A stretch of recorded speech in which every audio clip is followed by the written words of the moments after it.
पहले उठाओगे सबसे पहले ए कैटेगरी के चैप्टर। अब पढ़ने के लिए आप उल्टा चलो, है ना। पहले ए कैटेगरी के चैप्टर उठाओ। ए कैटेगरी में आप सबसे पहले उठा लो, चलो अब आप चलो फाइनल अकाउंट उठा लो, क्योंकि फाइनल अकाउंट ये क्या है, अपने को अब क्या अपने आप को सेल्फ मोटिवेटेड करना है। फाइनल अकाउंट निपटा दिया, कॉन्फिडेंस आता है। ये मॉड्यूल और स्कैनर दोनों, मॉड्यूल कराया मैंने, स्कैनर भी कराया। पहले एक बार का मॉड्यूल निपटा लो, बाद में फिर स्कैनर देखना। फाइनल अकाउंट, फाइनल अकाउंट के बाद आप उठाओ एनपीओ। 20 नंबर फिक्स है ना, ये करते ही अपने पॉकेट में 20 नंबर है। फिर आप उठा लो पार्टनरशिप फॉर्म, इसमें एडमिशन, रिटायरमेंट, डेथ। फिर आप चौथे नंबर पे आप उठा लो कंपनी अकाउंट का यूनिट नंबर 2, जो कि किस बात पे, रीइश्यू फॉर फीचर। ये तो वो चैप्टर है जो बिल्कुल डेम श्योर फिक्स है। ये करती है अपने सामने 10, 20, 30, 40, कम से कम 45 नंबर का स्कोर यहां फिक्स है। चैप्टर करा कि अपने पॉकेट में कॉन्फिडेंस है, बराबर बेटा। अब उसके बाद कंसाइनमेंट, इन्वेंट्री, ये एक कैटेगरी के चैप्टर्स, इनको मॉड्यूल से भी करना है और स्कैनर भी इनका निपटाना है। एक कैटेगरी में मॉड्यूल स्कैनर दोनों। पार्टनरशिप में मॉड्यूल करना बस बेटा, पार्टनरशिप में स्कैनर मत उठाना। क्लियर। एक कैटेगरी के चैप्टर स्कैनर मॉड्यूल दोनों, क्योंकि मॉड्यूल क्या रट जाता है, बच्चों को लर्न हो जाता है। और फाइनल अकाउंट में तो पार्टनरशिप में, फाइनल अकाउंट में तो मॉड्यूल में उतने सफिशिएंट क्वेश्चन ही नहीं है, बराबर बेटा। और फाइनल अकाउंट में क्या होगा, ज्यादा से ज्यादा क्या है, क्वेश्चन करने गए, मान लो अपने को पूरा क्वेश्चन नहीं भी करना तो उसके टफ टफ एडजस्टमेंट पे निगाह दौड़ा ली और दिख जाता है कि यार ये टेक्निकल एडजस्टमेंट। अब उठा लो बी कैटेगरी के चैप्टर। बी कैटेगरी के चैप्टर में भी आप उठाओगे तो सबसे पहले आप उठाओ अकाउंट करंट। ये वो चैप्टर है जिनमें से लेवल सेट होगा, पूछे अकाउंट करंट से क्वेश्चन।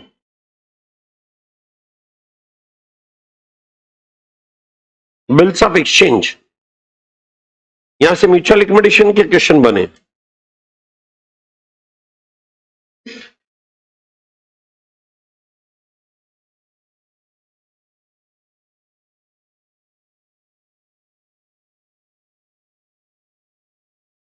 रुको बेटा, ब्रह्मांड में विलीन हो गया है।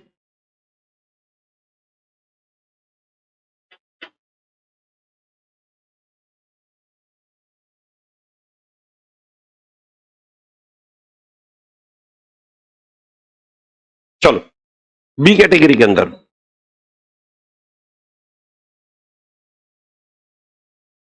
बिल्स ऑफ एक्सचेंज, फिर रेक्टिफिकेशन ऑफ एरर, क्योंकि ये रेक्टिफिकेशन ऐसा चैप्टर है कि यहां से एग्जामिनर जब चाहे तब टफ और जब चाहे तब सिंपल, और जितने नंबर का चाहे उतने नंबर का क्वेश्चन डिजाइन करता है, बराबर बेटा।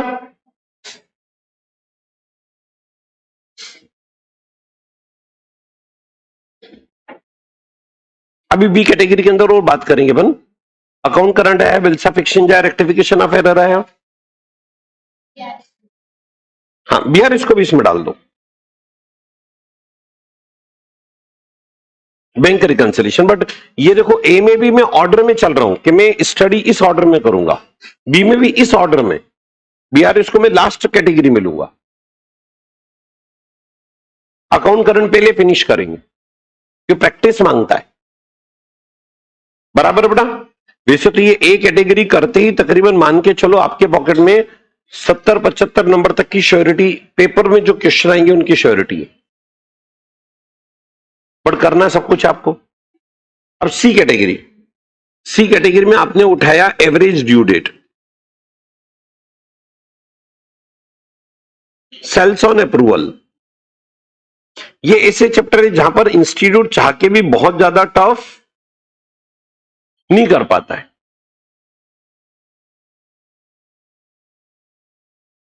Average due date, sales on approval,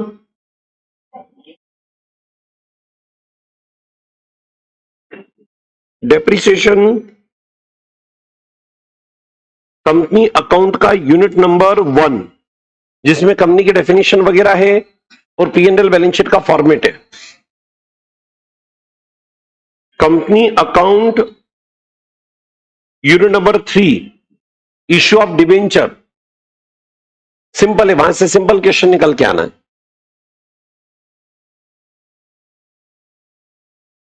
partnership form में unit 1 and unit 2, partnership form के अंदर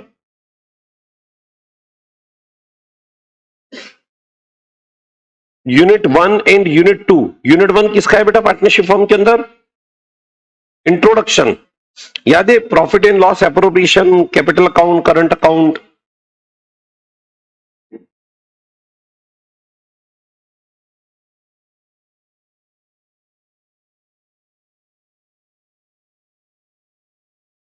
और यूनिट 2 है बेटा गुडविल, गुडविल वैल्यूएशन। अब इंस्टीट्यूट का पैटर्न क्या है? बड़े क्वेश्चन का, छोटे क्वेश्चन का नहीं है, बराबर बेटा। फिर इसके बाद पार्टनरशिप के बाद अब आप आ जाओ अपने और छोटे बड़े बच्चे हुए चैप्टर। और कोई चैप्टर बचा है? एवरेज ड्यू डेट आ गया, अकाउंट करंट आ गया, सेल्स। मेरे हिसाब से ऑलमोस्ट यहां तक सारे चैप्टर हो गए। हाँ, अब रुको, अब देखो थ्योरी, समझो बेटा। पहले ए ही करना है बेटा। ए कैटेगरी किस में से करेंगे बच्चों? Module plus scanner. B category में ऊपर ऊपर के जो चैप्टर है, account current bills of exchange, ये module plus scanner. Rectification BRS module से चल जाएगा। सी कैटेगरी के चैप्टर मॉड्यूल से चल जाएगा। और जहां अपने को लगे क्या इस चैप्टर मेरे को कॉन्फिडेंस नहीं आ रहा, तो फिर और स्कैनर देखा, बराबर। पिछले 2017 से अभी तक के पेपर पे निगाह दौड़ा ली। हालांकि 18, 19, 20 इस समय जो पेपर आए बहुत सिंपल आए, वो कोविड का दौर था, उसका आप ये ना माने कि ये एग्जाम का पैटर्न है, सिंपल क्वेश्चन पूछे, बराबर। अच्छा, अब थ्योरी, थ्योरी के लिए बहुत ज्यादा परेशान होने की जरूरत नहीं है। स्टार्टिंग में मैंने थ्योरी पढ़ी है और आखिरी में 7 से 8 लेक्चर थ्योरी के, है ना, मैंने रिकॉर्डेड लेक्चर भी डाले हैं और रहेगा तो लाइव भी यहां पर मैं पढ़ा दूंगा, बराबर। कौन कौन से चैप्टर देखो, एक तो मैंने अकाउंटिंग कंसेप्ट पहले ही पढ़ा दिए बेटा, आपको याद है। Capital and revenue item, types of account,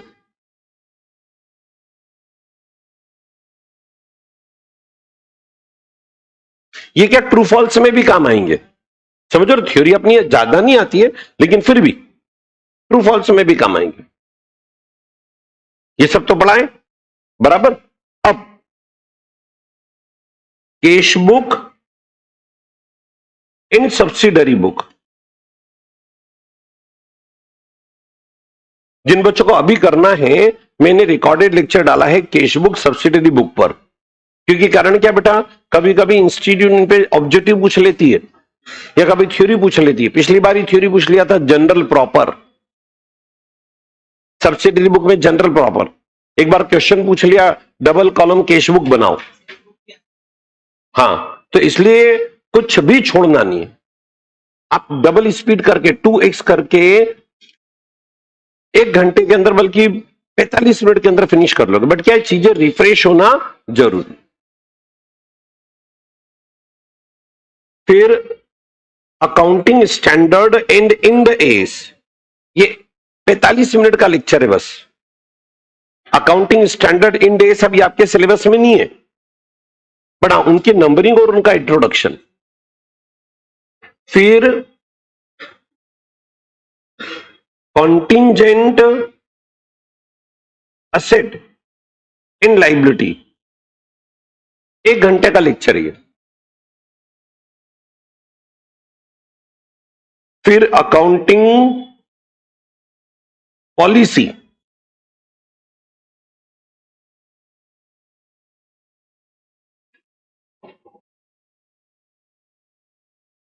measurement basis, जिसमें current cost, historical cost, present value, ये सब मैंने समझाया है। ये सब 1-1 घंटे के लेक्चर्स है, बट क्या बेटा बाद में अपने को एक बार का देख लेना जरूरी है। General entry, ledger, trial balance. अब ट्रायल बैलेंस इसलिए क्योंकि ट्रायल बैलेंस की 3 मेथड है, कम से कम मेथड के नाम तो पता हो। ट्रू फॉल्स में आ जाता है balance method, total method, total in balance method. General entry objective निकल के आ जाता है, क्रोनोलॉजिकल ऑर्डर, बराबर। ये 1-1 घंटे के 8 लेक्चर से जो मैंने ग्रुप पे डाल रखे हैं, और नहीं आए होंगे तो मैं डलवा दूंगा, और आखिरी में मैं इन 8 लेक्चर को लाइव यहां पर पढ़ाऊंगा भी से। चलो अब देखो बेटा, सबसे बढ़िया तरीका, पहले कौन से चैप्टर निपटाओगे? ए कैटेगरी करते ही तकरीबन मान के चलो 70-75 नंबर तक का तो अपना पेपर हो चुका होता है। चलो कर पाएंगे बेटा? चलिए सेशन एंड करते बेटा। सभी बच्चों को धन्यवाद, थैंक यू, थैंक्स अलॉट।